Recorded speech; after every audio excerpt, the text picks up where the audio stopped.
আজ শুক্রবার নির্বাচনী জনসভায় হাসনাত আব্দুল্লাহর মৃত্যু হয় বিএনপি কর্মীদের গণধোলাই খেয়ে। দর্শক, এই মুহূর্তে দেখতে পাচ্ছেন হাসনাত আব্দুল্লাহকে চারদিক থেকে ঘেরাও করেছে জনতা, সেনাবাহিনী আটকাতে পারছেন না এই গণধোলাই খেয়ে হাসনাতের অবস্থা।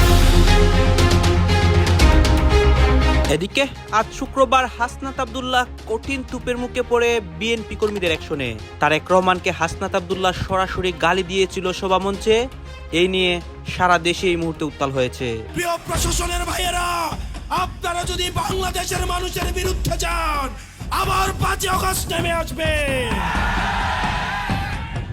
আজকে যদি ভোট চোরদের কাছে দেশটা রেখে যান, ভোট চোরদেরকে দেশটা তুলে দেন। সেনাপ্রধানের নেতৃত্বে এক বিরল দৃশ্য, সেনাবাহিনীর অ্যাকশন শুরু হয়ে গেছে। বিএনপি ধরা খাওয়া শুরু করেছে। বিএনপি পালানোর জায়গা পাবে না। বাংলাদেশের মধ্যে রাজনৈতিক ব্যালেন্স ফিরিয়ে আনার জন্য বাংলাদেশ আওয়ামী লীগকে রাজনীতিতে ফিরিয়ে আনা অনেক বেশি প্রয়োজন। এদিকে নির্বাচনের আগেই ডাবল অ্যাকশন শুরু হয়ে গেছে শেখ হাসিনার। নির্বাচন ঠেকাতে রাজপথে নেমে পড়েছে আওয়ামী লীগের নেতাকর্মীরা। কঠিন বিপদের মুখে ডক্টর ইউনূস। আওয়ামী লীগকে সবসময় দোষারোপ করা হয় যে আওয়ামী লীগের আমলে নাকি অংশগ্রহণমূলক কোনো ইলেকশন হয় নাই।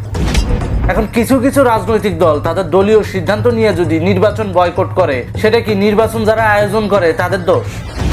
বিএনপি ইলেকশনে আসবে না, তারা দলীয়ভাবে ঘোষণা দিয়ে দিছে। বিএনপির অনেক কার্যক্রমে দেশে অনেক ঘটনা ঘটছে। আজকে শুক্রবার হাসনাত আব্দুল্লাহ তুপের মুখে পড়ে। হাসনাত আব্দুল্লাহ যখন উস্কানিমূলক বক্তব্য দিয়েছিল, বিএনপি কর্মীরা তার উপর ঝাঁপিয়ে পড়ে। আজকে দেখতে পারি দেশ উত্তাল হয়ে যায়, হাসনাত আব্দুল্লাহর নির্বাচনী জনসভা উত্তাল হয়ে যায়। সবকিছু দেখতে পারবেন এই একটি ভিডিওতে। আমরা ঘটনাস্থলে থেকে যা যা রেকর্ড করেছি এবং এই মুহূর্তে হাসনাত আব্দুল্লাহর বক্তব্যে যা বলেছে, আমরা কথা বাড়াবো না দর্শক শ্রোতা, আমরা সরাসরি ভিডিওর মূল আলোচনায় চলে যাব। এরই মধ্যে কয়েকটা ইম্পর্টেন্ট ক্লিপ দেখাবো আগামী নির্বাচন নিয়ে, যে ক্লিপগুলো দেখলে আপনারা অবাক হতে বাধ্য হবেন। এই নির্বাচন 1400 শহীদের রক্তের নির্বাচন। এই নির্বাচন ইলিয়াস আলীর নির্বাচন। এই নির্বাচন 30,000 আহত হওয়ার নির্বাচন। এই নির্বাচনের জন্য আমাদের রক্ত দিতে হয়েছে, আমাদের ঘাম দিতে হয়েছে, শ্রম দিতে হয়েছে। অনেক স্ত্রী তার স্বামী হারিয়েছে, অনেক মা তার সন্তান হারিয়েছে, অনেক সন্তান তার বাবা হারিয়েছে। প্রিয় প্রশাসনের ভাইয়েরা, আপনারা যদি বাংলাদেশের মানুষের বিরুদ্ধে যান, আবার 5 আগস্ট নেমে আসবে। আজকে যদি ভোট চোরদের কাছে দেশটা রেখে যান, ভোট চোরদেরকে দেশটা তুলে দেন, এই ভোট চোররা আপনার সন্তানদেরকে রাস্তার মধ্যে করার জন্য আপনাকে এই নির্দেশ দিবে। সিদ্ধান্ত আপনাদের। প্রিয় সিডিসিরা, এসপিএসআইরা, সিদ্ধান্ত আপনাদের। আপনারা কি ক্ষমতা ভোট চোরদের হাতে তুলে দিবেন নাকি জনতার হাতে তুলে দিবেন? প্রিয় মিডিয়ার ভাইয়েরা, আমরা জানি আপনারা নিরুপায়। তৃণমূলের সাংবাদিকরা এসে আমাদেরকে জানায়, ভাই আমরা খবরটা পাঠাই, এই খবরটা কেটে দেওয়া হয়। অন্যদিকে দেখলাম সারা মিডিয়া সব জায়গায় একটা দলের শুধুমাত্র বন্ধনা, প্রশংসা, সব বন্ধনা শুধুমাত্র বিএনপির জন্য। কি নির্লজ্জ মিডিয়া! মিডিয়া খবরের মাঝে মাঝে বিএনপির প্রচারণা চালায়। এই নির্লজ্জ মিডিয়া যারা গত 17টা বছর তারেক জিয়াকে দেশদ্রোহী হিসেবে স্বীকৃতি দিয়েছে, আজকে তারা নির্লজ্জভাবে তার পদলেহনে ব্যস্ত হয়ে গিয়েছে। প্রিয় মিডিয়ার ভাইয়েরা, আপনাদের চরিত্র বদলাইতে হবে। আমরা জানি আমার সাংবাদিক ভাইয়েরা চেষ্টা করে, কিন্তু মিডিয়ার মালিকেরা হচ্ছে প্রথম মুনাফিক। আগামী নির্বাচনে আপনারা যদি নিরপেক্ষ ভূমিকা পালন না করেন, জনগণ এবারে মিডিয়াকে লাল কার্ড দেখাবে। প্রিয় নবীনগরবাসী, আপনারা যদি ড্রেজার মুক্ত হইতে চান, মামলাবাজদের থেকে মুক্তি চান, চাঁদাবাজদের থেকে যদি মুক্তি চান, কালো টাকা থেকে যদি মুক্তি চান, আপনারা অনেকের আমলনামা জানেন। 3-4 বার করে ক্ষমতায় ছিল, আপনাদের জন্য কি করেছে সেটা আপনারা দেখেছেন। আপনারা অতীতকে ভুলে যাবেন না। আপনারা যদি চান একটা সৎ মানুষের হাতে এই নবীনগরটা তুলে দিতে, আপনার আমজাদ ভাইয়ের হাতকে শক্তিশালী করুন। আপনার আমজাদ ভাইয়ের হাতে শক্তিশালী করুন। ওনার অর্থ নাই, আমার মতো সহায় সম্বলহীন, বংশ পরিচয়হীন, কিন্তু আল্লাহ যাকে উপরে উঠায় সারা পৃথিবীর মানুষ তাকে নিচে নামাতে পারে না। নবীনগরে কোনো মার্কা আছে? সংসদে কোনো মার্কা যাবে? নগর আপনারা কেমন দেখতে চান? সমৃদ্ধ, উন্নতি এবং প্রগতির পথে যদি নিতে চান, সৎ এবং যোগ্য মানুষের কোনো বিকল্প নাই। সিদ্ধান্ত আপনার নিতে হবে। ভোটের আগের দিন রাতে অ্যাডভান্স টাকা খেয়ে আপনারা কি চাঁদাবাজের হাতে নবীনগর তুলে দিবেন, নাকি নিজের পায়ে হেঁটে গিয়ে আপনারা একটা সৎ মানুষের কাছে তুলে দিবেন? সেটা যদি করতে চান তাহলে আপনারা এই আমজাদ ভাইয়ের দায়িত্ব নিতে হবে। আপনারা প্রত্যেকজন প্রত্যেক দিন অন্তত 10টা করে ভোট ম্যানেজ করতে হবে। প্রত্যেক বাড়ি বাড়ি যাইতে হবে, ঘরে ঘরে যাইতে হবে, প্রত্যেকটা মা বোনদেরকে বলতে হবে আমার মা বোনেরা রেডি হয়ে আছে, প্রস্তুত হয়ে আছে রোজা রেখে আমাদেরকে ভোট দেওয়ার জন্য। এবার যারা ভোট কেন্দ্র দখল করতে আসতে চাও, তোমরা তোমাদের মা বোনদের কাছ থেকে, সন্তানের কাছ থেকে দোয়া নিয়ে আসছো, তোমরা আর ফেরত চাইতে পারবে না। সকাল 7:30টায় ভোট দিতে আসবেন, আমরা ফলাফল নিয়ে বাসায় ফিরবো ইনশাআল্লাহ। আপনারা প্রত্যেকেই মনে রাখতে হবে প্রার্থীর কাছে কিন্তু ভোট নাই, ভোটের জন্য জনগণের কাছে যাইতে হবে আপনাকে। সেনাপ্রধানের নেতৃত্বে এক বিরল দৃশ্য, সেনাবাহিনীর অ্যাকশন শুরু হয়ে গেছে। বিএনপি ধরা খাওয়া শুরু করেছে। বিএনপি পালানোর জায়গা পাবে না। নির্বাচনের আগেই বিএনপির মুখ উন্মোচিত হচ্ছে। বিএনপি যে সন্ত্রাস, বিএনপি যে অস্ত্রবাজ, বিএনপি যে অস্ত্র দিয়ে ভোট ডাকাতি করতে চায়, অস্ত্রের ভয় দেখিয়ে জনগণকে নিবৃত্ত করতে চায়, জাতির সামনে স্পষ্ট হচ্ছে। বিএনপি সন্ত্রাসীদের সেনাবাহিনী গ্রেপ্তার করা শুরু করেছে, যৌথ বাহিনীর অভিযান চলছে দেশের বিভিন্ন জায়গায়। দর্শক, বাস্তবতা হচ্ছে যে যদি প্রকৃত সন্ত্রাসীদের ধরা শুরু করে, বিএনপি আর খুঁজে পাওয়া যাবে না, এগুলো বেশিরভাগই সন্ত্রাসী। তবে যতটুকু অভিযান চালানো হচ্ছে, বিএনপি ধরা পড়ছে, অস্ত্র সহ ধরা পড়ছে। দর্শক, প্রথমে সেনাপ্রধানের একটা নির্দেশনার কথা বলি। সেনাপ্রধান জরুরি ভিত্তিতে নির্দেশনা দিয়েছে পুরো সেনাবাহিনীকে যে নিরপেক্ষভাবে দায়িত্ব পালন করতে হবে। এবং আমরা বিশ্বাস করি সেনাবাহিনীর কিছু অফিসার ভারতপন্থী হলো, জুনিয়র অফিসাররা যারা মাঠে দায়িত্ব পালন করবেন এরা নিরপেক্ষ, এদের মধ্যে পেশাদারিত্ব আছে। সেই জায়গায় সেনাপ্রধানের যে নির্দেশ যে নিরপেক্ষভাবে দায়িত্ব পালন করতে হবে, এটা তাৎপর্যপূর্ণ। কিন্তু সেনাবাহিনীকে উল্টাপাল্টা বা ভিতর থেকে তথ্য লিক করা, কচুকাতি সাংবাদিককে তথ্য দেওয়া, এগুলো কিছু দুষ্কৃতিকারী কর্মকর্তা করে, কিন্তু ওভারঅল মাঠে যারা কাজ করে তারা কিন্তু পেশাদার। দর্শক, আমরা এই নির্দেশনা দিয়েছেন। আমরা এছাড়া দেখতে পাচ্ছি যে আসন্ন ত্রয়োদশ জাতীয় সংসদ নির্বাচন ও গণভোট 2026 উপলক্ষে জাতীয় স্টেডিয়াম গুলিস্তানে অবস্থিত সেনা ক্যাম্প পরিদর্শন ও মোতায়েনকৃত সেনা সদস্যদের কার্যক্রম সরজমিনে পর্যবেক্ষণ ও প্রয়োজনীয় দিক নির্দেশনা প্রদান করেন সেনাবাহিনী প্রধান জেনারেল ওয়াকারুজ্জামান। ওয়াকারুজ্জামান যে বক্তব্য দিয়েছেন, অসাধারণ বক্তব্য। স্টেডিয়ামে সেনাবাহিনীদের সুশৃঙ্খল যে মহড়া, তারা যে দাঁড়িয়ে দাঁড়িয়ে তার বক্তব্য শুনেছে, এটা পুরো জাতিকে আশাবাদী করে যে এই বাহিনী, 1 লক্ষ বাহিনী যদি মাঠে থাকে, তাহলে বাংলাদেশ তার সেই কাঙ্ক্ষিত নির্বাচন, শতাব্দীর শ্রেষ্ঠ নির্বাচন ইউনূসের ভাষায়, সেটা পাবে। সেনাবাহিনী যারা অন্য কেউ এই পরিস্থিতি স্বাভাবিক রাখতে পারবে না, পুলিশের পক্ষে সম্ভব নয়। এই জন্য এত তাড়াতাড়ি নির্বাচন হওয়া উচিত হয়নি। উচিত ছিল পুলিশ ফাংশনাল হবে, পুরোপুরি আইন শৃঙ্খলা পরিস্থিতি একদম স্বাভাবিক হবে, স্থানীয় সরকার নির্বাচন হবে, সরকারের সক্ষমতা বাড়বে, মানুষ আরো সিভিলাইজড হবে, নির্বাচন সম্পর্কে মানুষ অভিজ্ঞতা লাভ করবে স্থানীয় সরকার নির্বাচনের মাধ্যমে। এরপরে জাতীয় নির্বাচন হওয়া উচিত ছিল। যেহেতু এটা হয়নি, পুলিশ এখনো আগের মতো বা স্বাভাবিক অবস্থায় ফিরেনি, এই জন্য সেনাবাহিনী আমাদের ভরসা। যদিও মাঠে থাকবে যে পরিমাণ সেনাবাহিনী, এটা অপর্যাপ্ত। তবে এর মধ্যে বিশেষ দিক আছে। 1 লাখ সেনা সদস্য মোতায়েন থাকবে। প্রথমবারের মতো ভোট কেন্দ্রের আঙিনে পর্যন্ত টহল দেবে সেনাবাহিনী, এর মানে একদম ভোট কেন্দ্রের আঙিনে পর্যন্ত থাকবে। আওয়ামী লীগকে সবসময় দোষারোপ করা হয় যে আওয়ামী লীগের আমলে নাকি অংশগ্রহণমূলক কোনো ইলেকশন হয় নাই। এখন কিছু কিছু রাজনৈতিক দল তাদের দলীয় সিদ্ধান্ত নিয়ে যদি নির্বাচন বয়কট করে, সেটা কি নির্বাচন যারা আয়োজন করে তাদের দোষ? বিএনপি ইলেকশনে আসবে না, তারা দলীয়ভাবে ঘোষণা দিয়ে দিছে। তো এখন বিএনপির সিদ্ধান্ত কি আওয়ামী লীগের হাইকমান্ড নেবে? তো বিএনপির সিদ্ধান্ত বিএনপি নিছে এবং বিএনপি সেটা কথা বলবে নির্বাচন কমিশনারের সাথে, নির্বাচন কমিশনের সাথে, ব্যাস ওই সময় সেটাই হয়েছে। কিন্তু না, তারপরেও সাধারণ মানুষের মাঝে এইটা প্রচার করা হলো যে আওয়ামী লীগের আমলে অংশগ্রহণমূলক ইলেকশন হয় নাই। তাহলে এখন হচ্ছে অংশগ্রহণমূলক ইলেকশন।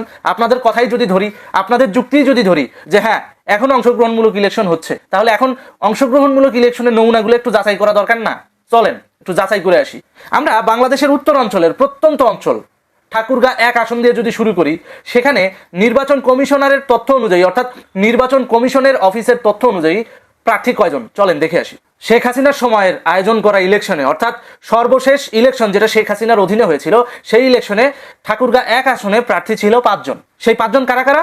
রমেশ চন্দ্র সেন আওয়ামী লীগ থেকে, রেজাউল রাজি জাতীয় পার্টি থেকে, স্বতন্ত্র থেকে তাহমিনা আখতার মোল্লা এবং রফিকুল ইসলাম ইসলামী ঐক্যজোট থেকে, এবং সর্বশেষ 5 নম্বরে যিনি রয়েছেন তিনি হচ্ছে মোহাম্মদ রেজাউল ইসলাম, অর্থাৎ ন্যাশনাল পিপলস পার্টি এনপিপির পক্ষ থেকে।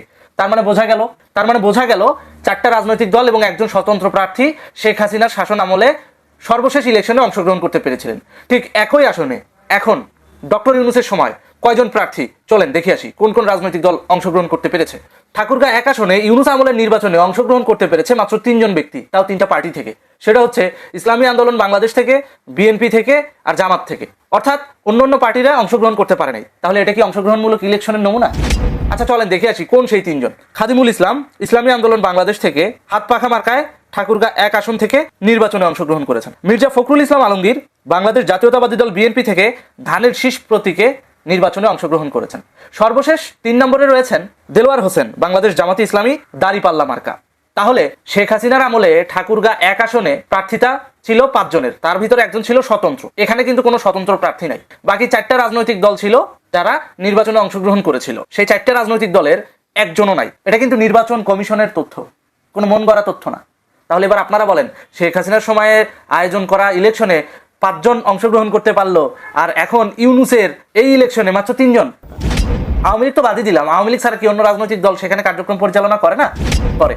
কিন্তু তারা অনিশ্চয়তায় ভুগছে, তারা ইলেকশনে অংশগ্রহণ করার সৎসাহস দেখাতে পারছে না এই একতরফা ম্যানিপুলেটেড নির্বাচন হওয়ার কারণে। আচ্ছা, এটা তো গেল ঠাকুরগাঁ 1 আসন। চলেন আমরা একটু অন্য কয়েকটা আসন ঘুরে দেখি। তারা কথায় কথায় বলে আওয়ামী লীগের আমলে ইলেকশন ভালো হয় নাই, অংশগ্রহণমূলক ইলেকশন হয় নাই। তাহলে এখন কতটা অংশগ্রহণমূলক ইলেকশন হচ্ছে চলেন একটু কম্পেয়ার করি। আওয়ামী লীগকে তো নিষিদ্ধ খেলায় নির্বাচনের বাইরে রাখছেন। আমি এখানে আওয়ামী লীগের কাউকে টানবো না।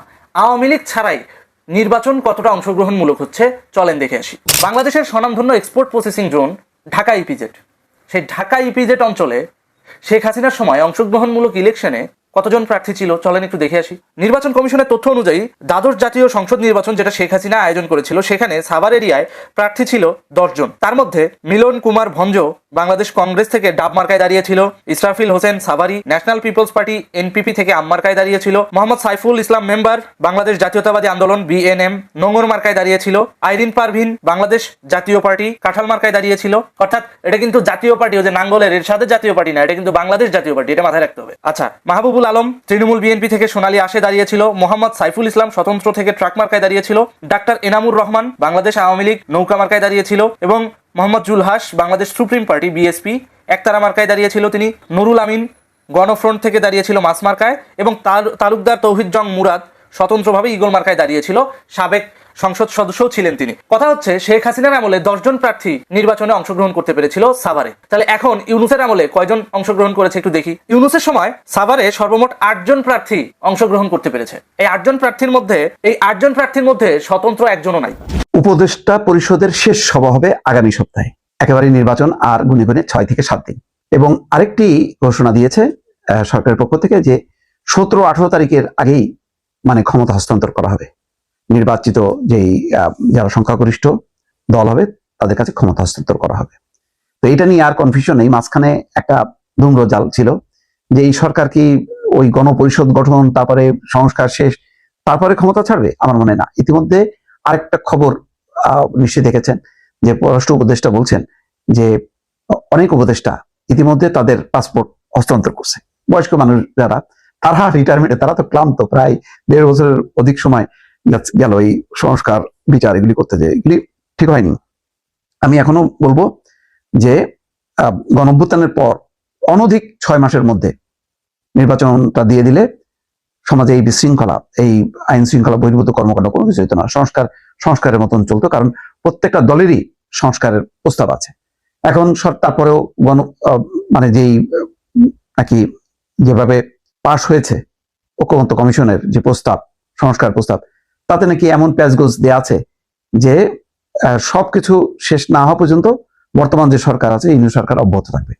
এটা আমার কাছে মনে হয়নি। হয়তো এটা জটিলতা আছে, জটিলতার কারণে কারোর মধ্যে একটা পারসেপশন থাকতে পারে, কিন্তু এই সরকার মানে মেয়াদ বা কারোর মধ্যে হয়তো থাকতে পারে উচ্চাকাঙ্ক্ষা যে আরো চলুক, মানে 5 বছর 10 বছর, যেমন ডক্টর ইউনূস বলছেন না যে অনেকে তো বলে স্যার 5 বছর থাকেন, 10 বছর থাকেন, 50 বছরও থাকেন। তো 10-50 বছর বাঁচার মতন অবস্থা ডক্টর মোহাম্মদ ইউনূসের নেই। আর সবচেয়ে বড় কথা হলো যে ডক্টর মোহাম্মদ ইউনূস উপদেষ্টা পরিষদের যারা, তারা প্রত্যেকেই নিজের কাজে কর্মে তারা নিজেরাই প্রতিষ্ঠিত। তো তাদের জন্য এই সরকারে থাকাটা খুব আকর্ষণীয় বা লাভজনক না। তারপর টেনে এই লম্বা সময়টা কাটানো আমার পছন্দ হয়নি। এখন তাদের দৃষ্টিভঙ্গি, তারা হয়তো মনে করছিল দর্শক আপনারা তো দেখলেন এখানে কি কথা হচ্ছে, অনেকেই কিন্তু অনেক কথা বলতেছে। বিশেষ করে এইখানে আমরা দেখতে পাচ্ছি হাসনাত আবদুল্লাহর বক্তব্য দেখিয়েছি, অন্যদিকে দেশের রাজনৈতিক প্রেক্ষাপট নিয়ে বা বিএনপির অনেক ইস্যু নিয়ে অনেক কথা এখানে হচ্ছে, এইগুলো দেখিয়েছি। দর্শক শ্রোতা, এই বিষয়গুলো দেখে এবং দেশের রাজনৈতিক প্রেক্ষাপটগুলো নিয়ে আপনাদের মন্তব্য কী? আপনাদের গুরুত্বপূর্ণ মন্তব্যটা অবশ্যই আপনারা আমাদের কমেন্ট বক্সে লিখে যাবেন। আর হ্যাঁ, এতক্ষণ আপনাদেরকে আমরা যা কিছু দেখিয়েছি সব কিছু আমরা সোশ্যাল মিডিয়া থেকে সংগ্রহ করেছি, এখানে আমাদের নিজস্ব কোনো মন্তব্য নেই বা আমাদের নিজস্ব কোনো সিদ্ধান্ত নেই। সর্বশেষ আপনাদের কাছে আমাদের একটা রিকোয়েস্ট থাকবে, আপনারা আমাদের চ্যানেলে নতুন দর্শক হয়ে থাকলে চ্যানেলটি সাবস্ক্রাইব করবেন এবং পাশে থাকা বেল বাটনটি বাজাবেন যাতে করে নেক্সট ভিডিওটা সবার আগে আপনাদের কাছে পৌঁছে যায়। ধন্যবাদ।